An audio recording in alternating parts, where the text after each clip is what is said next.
Welcome to Amplify, the personal brand business show. Today on the show, Bob is speaking with Rob Willis.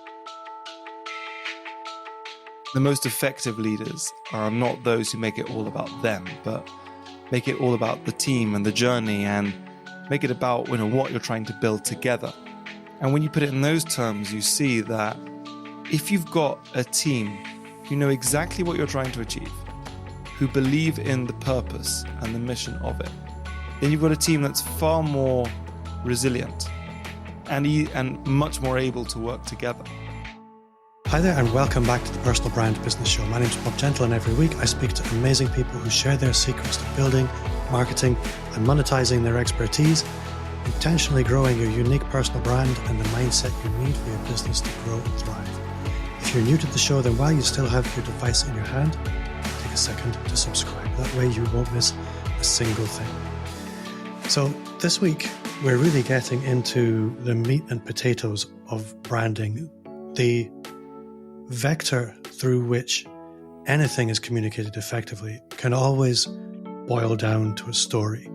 And this week, we're digging deep into how we can unpack our stories and deliver them effectively in the places and in the ways that matter most. And in this, we're joined by Rob D Willis. Rob, welcome to the show. Hi, Bob. Nice to be here. This is probably the most radio DJ intro I've done. It really feels like that today. It sounded smooth. For the listener at home, or the first-time listener, I'm not normally this smooth. It was particularly good today. Rob, welcome to the show. It's wonderful. So, I am quite well known for piling into my interviews before I invite the guests to properly introduce themselves, because I get enthusiastic. Mm-hmm. But I'm aware of this and I'm working on it. So Rob, for the listener who's meeting you for the first time, can you maybe just start by telling us a little bit about who you are, where you are, and what it is you actually do? Obviously, I gave some clues, but I'll let you actually tell the story. Okay. My name is Rob. I'm from the UK, but I live and work in Berlin, in Germany. And I help teams in scaling companies share and live a unified story. Now, you might be thinking, what on earth does that mean? Well, in practice, I'm working with companies around the kind of Series B phase. So they've got a product, they've got a team, and they're at that phase where they just need to grow extremely fast. They get a load of money and they need to pump it into capturing market share, getting a new segment, whatever. And for that, you need a team who's really bought in and know exactly what to do. Because you're going to be hiring a lot of people. That means you need a very strong culture. It's going to get a lot more complex because everyone's a lot more specialized than they were previously. And that means you need alignment, both in terms of how do we work together, but also how do we share resources and money, basically. And for that, you need a sense of mission and purpose. And you also, in branding, you understand this, you need to be able to engage your customers continuously. And I think that stories are really the key to that, because stories give everyone the clarity about what is the value that they're bringing or they're receiving, so they can be aligned around the work that they're doing and they can be more engaged in your team.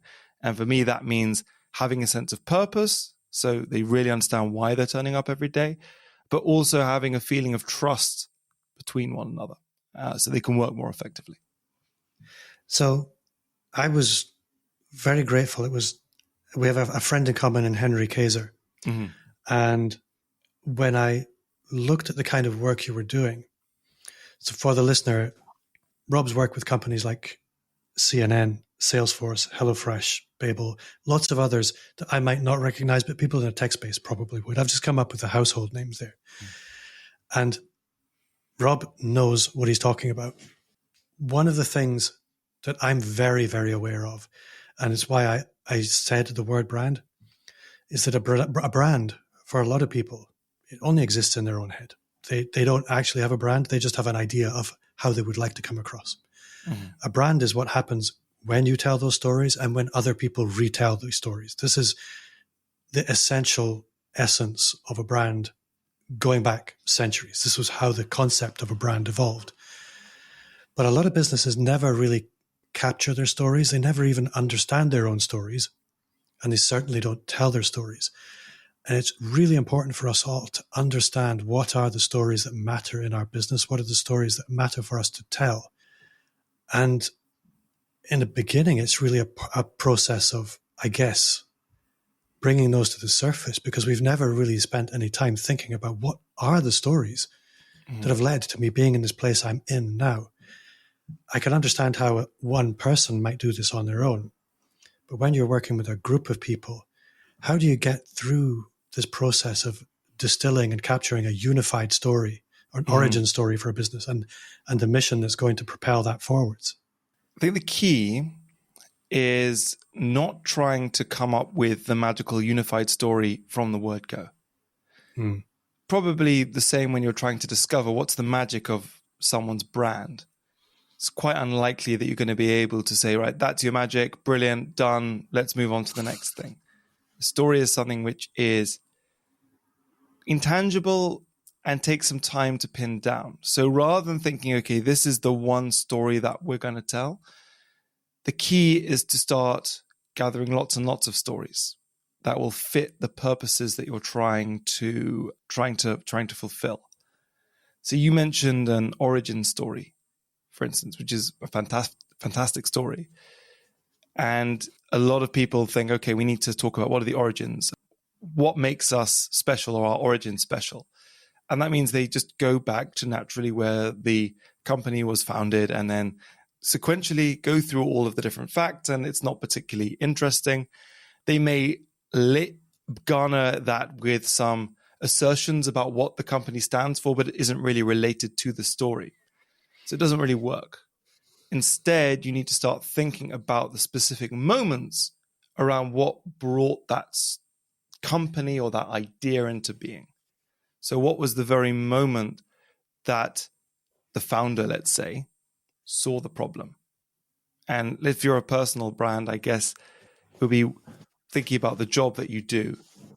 What was that moment that you saw a way to solve that problem, or that you realized that the problem was there, actually? And there'll be various stories around this that you can do. You only really need one, but you have to tell lots of stories to find it. Because you might, I've had this as well. You have a story in your mind, you think, wow, this is going to really work, everyone's going to love it. And you tell it and it's a bit, that doesn't really land. But then you'll have something which just pops in your mind and you don't think much of it. But for some reason, it really resonates with people. And you've got to tell the stories in order to find the stories. So it starts with, what is my purpose for telling the story? Like, what am I actually trying to achieve with it? And then identifying those moments. And I think weirdly with a team, it might even be easier because you're sharing in the process. You're naturally filtering through working together. So with storytelling, in order to tell a story, we have to first capture the story. And the story we tell isn't necessarily identical to the story we capture. The thing with storytelling is there's a bit of drama, there's a bit of pace, there's transformation. Yeah. When people are trying to identify what are the stories that matter in my business, one of the things that I've often recognized is a lot of people see themselves as inherently quite boring. And I can imagine it's the same with a lot of your clients. And I remember speaking to a guy who was telling a story, and he was really well known for telling stories in a corporate setting. And he told this insane story about something that happened when he was trying to expand a business in Africa. And I went up to him afterwards and said, how the hell did you manage to, I can't remember exactly what the conversation was, but the net effect was, he said, when I tell a story, it's probably 80% exactly what happened. But there's this 20% of storytelling, which is where you add drama, you add suspense. Within the corporate setting, can that be seen as disingenuous or faking things? And I think this matters whether you're a solopreneur or a corporation. I look at it as marketing, but when you're working with people, how do they feel about the integrity of the story? I mean, it comes down to a simple point, which is, would you feel comfortable telling the story in front of someone else who was was also there. Mm. Because if you weren't, then you're being disingenuous. You're making things up, and you don't want to do that. To your previous point about most people think they're quite boring, or they've not saved children in Africa and they've not climbed Everest. What I think you're confusing there is the plot and the story. Yeah? So the plot is the sequence of events that happen. You know, we've got different kinds of plots that you'll have in murder mysteries and in action movies and so on. And if you rely too much on that, people are never going to connect with the story, because that's not the story. The story is the personal transformation. It's how you changed through that, or how the protagonist changed through it. A great point by a writer I love. He's very active on LinkedIn and YouTube, called Connor Neal. He made this point about climbing Everest. Because if you went to a speech by someone who climbed Everest, it's very unlikely that they would turn up at their speech with a rock from the top of Everest and they would pass it round and everyone would look at this rock and think, wow, that's interesting. Because the fact is, we're not very interested in the mountain. We're more interested in what did that person have to go through to achieve that. So even if you have a relatively mundane thing that you're selling, or you feel that your job is not particularly exciting, the human element within it, the people you help, or you yourself as a person, are inherently interesting. And I think it's just about finding that. What are those transformations that are occurring? So when you're faced with a group of people, I guess a lot of the time you might find them quite disengaged in the process. I'm speculating here. This might never be the case, but having been around the corporate world a little bit, I don't imagine it's entirely uncommon that a group of people get sent to a session with Rob D Willis and they're not entirely happy with it. Yeah. How do you work through A, getting them engaged, and B, I guess, what tools could the listener at home use to perhaps become engaged in their own story capture and then move towards actually finding effective ways to use those stories? Yeah. Well, I think the level of engagement will totally depend on the group and how the group was organized.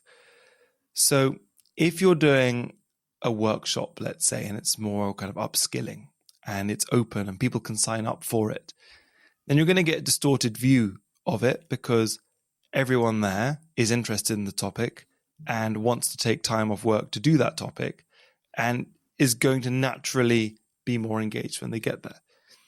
The opposite end is usually, I have to say, groups of salespeople whose job is made from getting commissions. And they're thinking, all right, I have to take time away from making money by closing deals to go and listen to some dude talk about storytelling, which sounds a bit woo-woo anyway, you know? So how do you get them on board?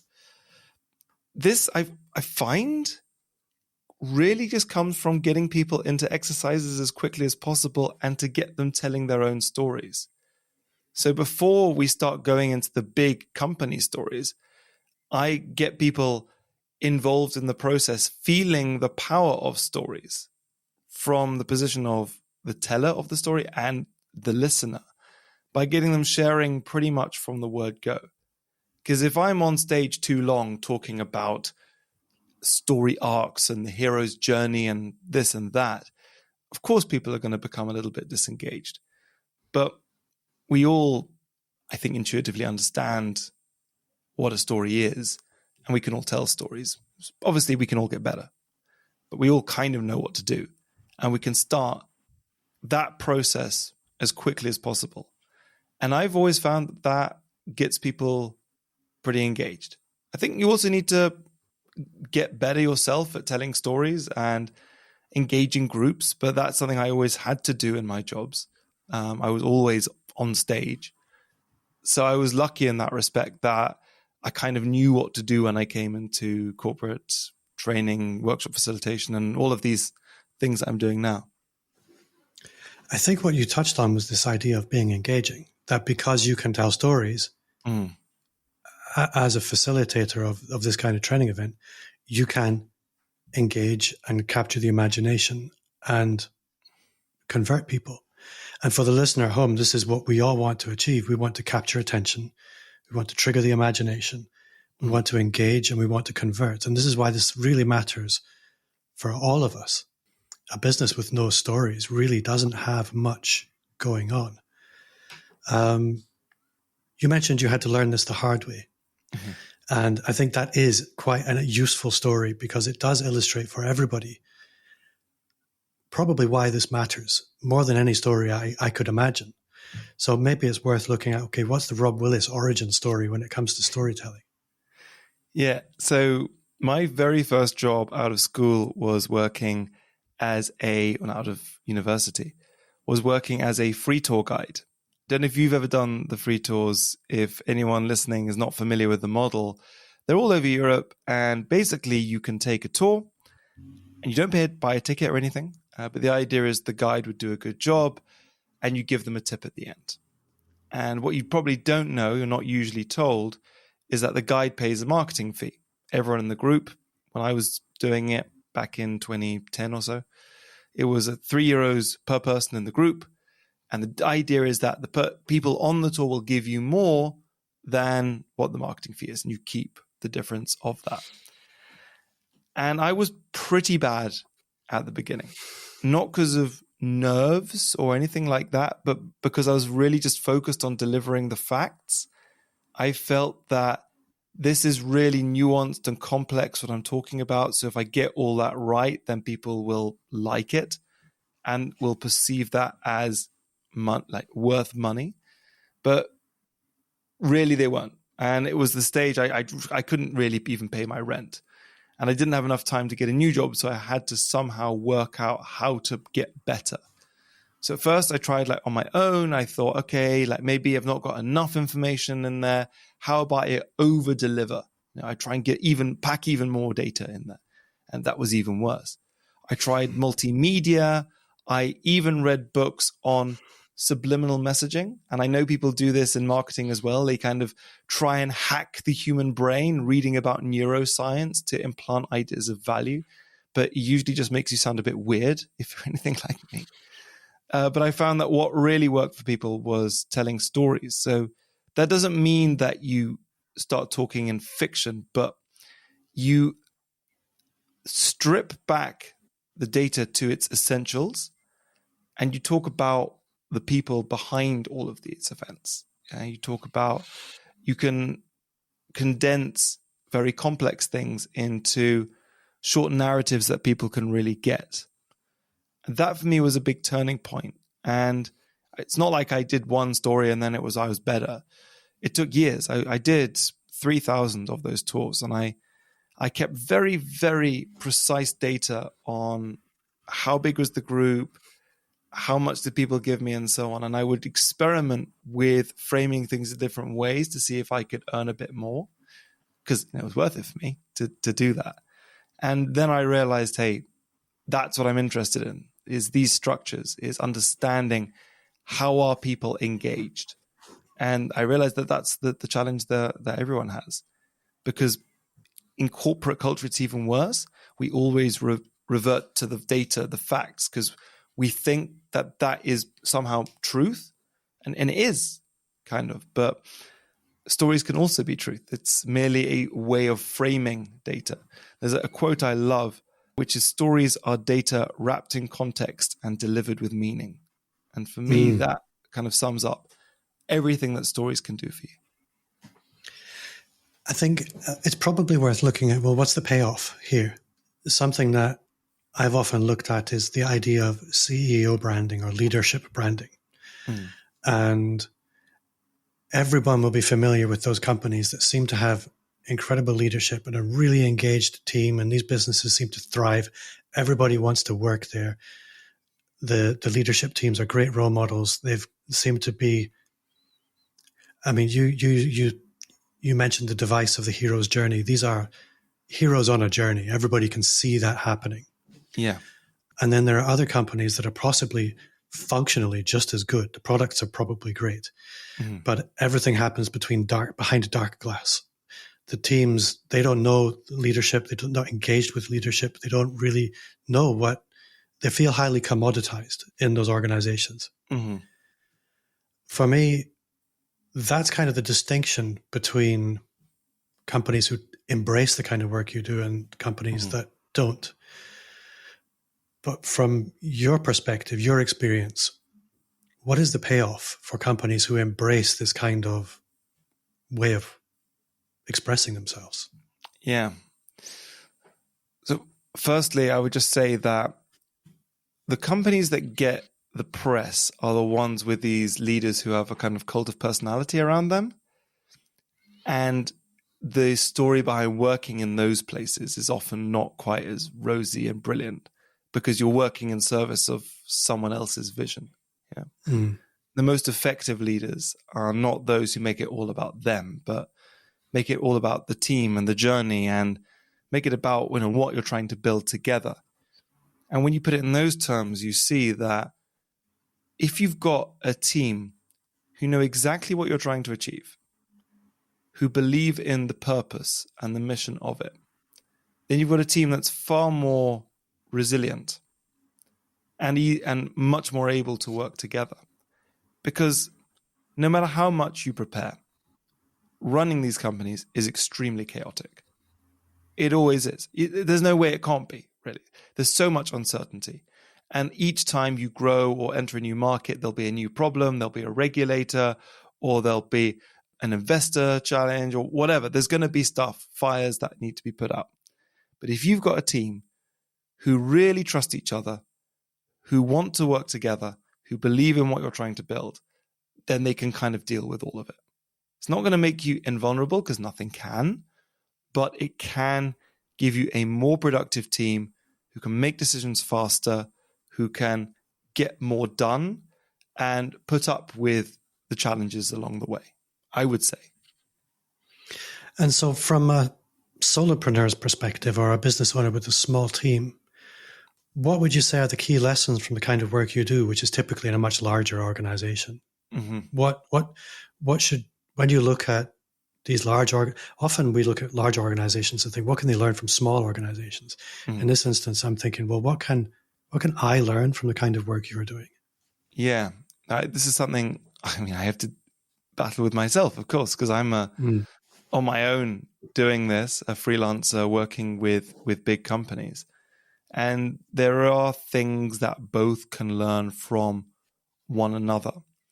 But the very structure that you have in a big company, which you have to have, they take time in producing mission statements and values and all of these things, which you may kind of snicker at on the outside and think, oh, that looks ridiculous and what a waste of money to do all of those things.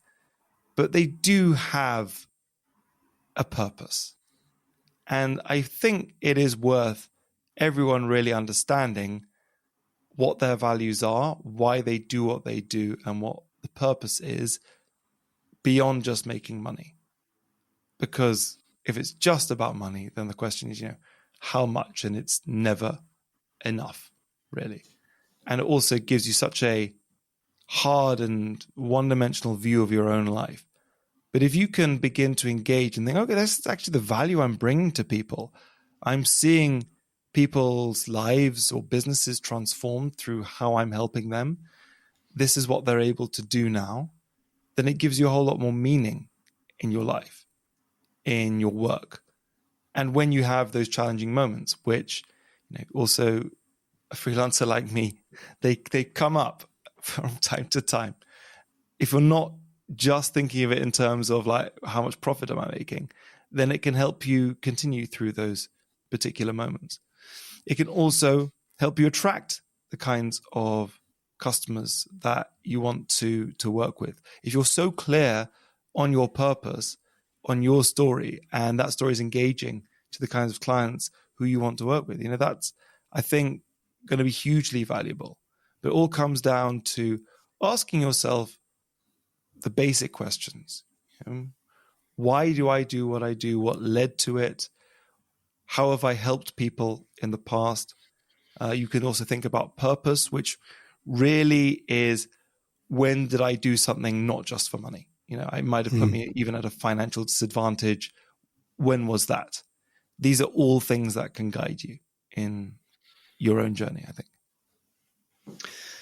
And I guess coming back to small business, you mentioned a lot of these things you have to consider for how you can leverage them in your business. Mm-hmm. Whenever I meet people in business, it's often very easy to see where they excel, what they're doing really, really well. Mm-hmm. And whenever I meet competent people like you, it's always really interesting and advocating for the listener to ask the converse question of, in your business, where do you feel like you are maybe not playing to your strengths, or you maybe not necessarily where you need to be? Is there any aspect of your business you look at and you think, I'm really not happy with this? Mm-hmm. Do you mean in terms of delivery, in terms of like how I run it? Because like I really hate doing my taxes, but that's not really the core of my business. Yeah. Well, that actually is a very good answer, because I don't do my taxes. Somebody else does that. Yeah. And a lot of the time the answer to the question is, you know what? I probably should be building some kind of team. Mm-hmm. I don't know. Most people, when it comes to business, things either fall into the sales and marketing category, or the personal visibility category, or I don't know. Mm-hmm. It's just people's gut reactions to that question. They're always really interesting. Yeah. Now I know that ironically, telling my story online, I find, and when I say that, what I mean is social media content is an area where I very much struggle with the motivation to do that sometimes, because these, like a kind of a short TikTok, it feels so unmeaningful to me when I flick through them. And I know that it's something that one should do, but I also wonder, actually, does it make any difference, really? Talking directly to people has always helped more. But I know some people who've managed to build up quite good brands through sharing, doing lots of short videos and all that kind of stuff. They've got some value out of that. But that's something which I know I could do better, but I don't do enough of. And I'm probably not using the things that come naturally to me. Probably also, and the value of having a kind of consultant figure like me, because it's me, it's my thing. When you go into someone else's business, it's so much easier to see what the red thread is. I imagine you found the same with your work branding. You're absolutely right. Most people find it very easy to advocate for somebody else, but they find it very difficult to do it for themselves. Yeah. In our work as consultants or freelancers, as you would describe them, it's all about us. And it's very difficult for most people, unless you're quite narcissistic, to stand up and say, hey, everybody, I'm wonderful. And that's actually why I love your business and what you bring to things, because it's far easier to tell stories and let other people do the wondering and give people. I remember, again, this is falling into the sucking eggs territory, but in a public speaking seminar or book or somewhere like that, I can't remember exactly where I heard it, but there was a phrase or a maxim which was something along the lines of, people won't remember what you said, but they will remember how you make them feel. Yeah. And if you're not telling any stories, you're not making people feel anything. It's as simple as that. Yeah. You do need to connect with people emotionally, because decisions are not made rationally, they are made emotionally. And I think that's also why people are reluctant to tell stories in business settings, is because we want to believe that if it was us making the decision, just give me the facts, I'll process it and I come up with the logical decision. But it's been proven. I mean, Daniel Kahneman's book, Thinking Fast and Slow, shows that we make decisions emotionally and then back them up with logic. So when you're trying to build your brand and sell your services to people, you need to be able to engage people emotionally, because otherwise the only logical thing you can probably compete on is price for small businesses, really. Because a consultant doesn't really have like quantity of features. It's not like buying an app or a widget or a car. There's no hardware there. So really, it's just like time I'm going to work for the price. And as Seth Godin said, the dangerous thing about a race to the bottom is that you might win. I've been there. Yeah.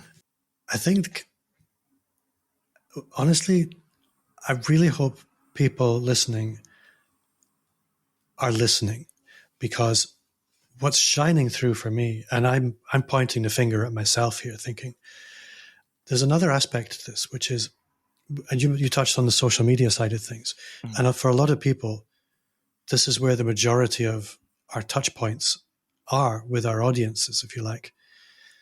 So we think of stories as the unified theory of everything. That if I'm going to explain myself, it has to be the complete picture. It has to be features and benefits. When actually all we really want to do is trigger one feeling. And those feelings compound up over time as a tapestry of feeling. If we're consistently showing up online, then it's the feelings that we trigger over time that actually matter. Could I just butt in there?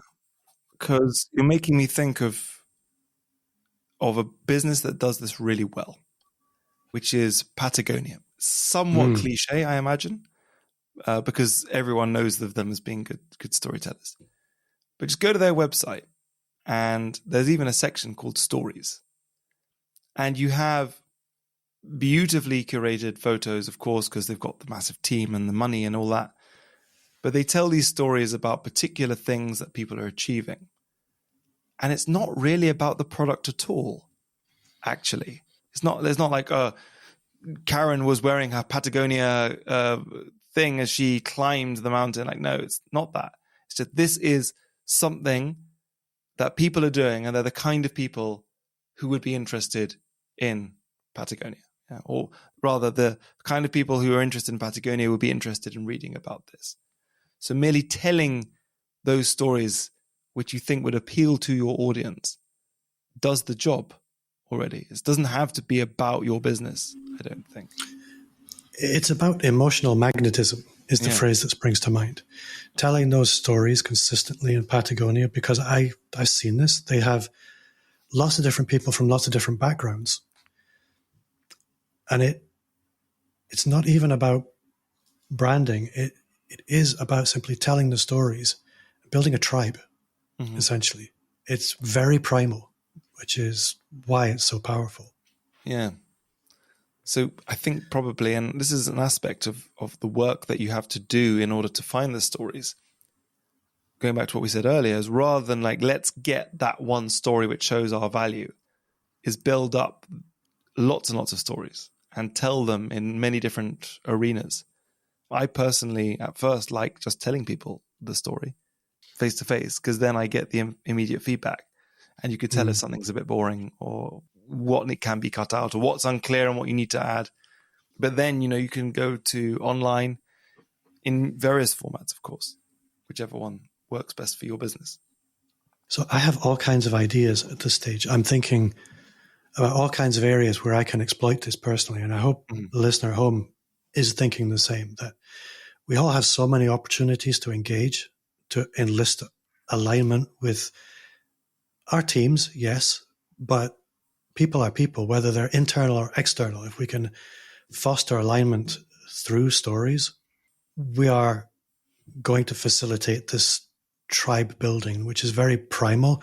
It's really what sits at the heart of loyalty, referrals, community, both with a small c, but also with a big C. And if we can build that with as little energy as possible, and I'm looking at the right stories as the fusion engine that could potentially drive all this for us. Yeah. It's really potent. I always say I put the word turbocharge in my strapline on LinkedIn very deliberately, because I think it is like a turbo. It's taking what's already there and adding to the pressure of it. All of that data, all of those facts, it's not like you can ignore that. You still need to deliver some value and do things. Like, you've got to fulfill all of that. You've got to have the right pricing. You've got to have the right strategy, the right investment structure, the right hiring strategy. That you can't ignore all of that, obviously. but all the intangible stuff on top, you need two. So if anybody at home's thinking, I need to do something about this, what does an ideal client look like for you? How would the listener know, hey, best friend, you need to speak to this guy I heard on the podcast the other day? Well, I'm working with companies which are entering that scaling phase and just a bit too big to kind of figure it out. Because when you're like the classic, the archetypal startup, which is some people in a garage building a computer, those people, I think the story is, the seeds of the story are already there, but they're not really at the stage where I generally work. I have worked and have worked a bit on investor pitches and all that kind of thing. But generally I'm working with when they get to the scaling phase, particularly around when they've got 150 to 200 employees. And the reason for that is actually anthropological. There's a number which is called Dunbar's number. And it's the average size of a human primeval community. So like your average medieval village would be about 150 people.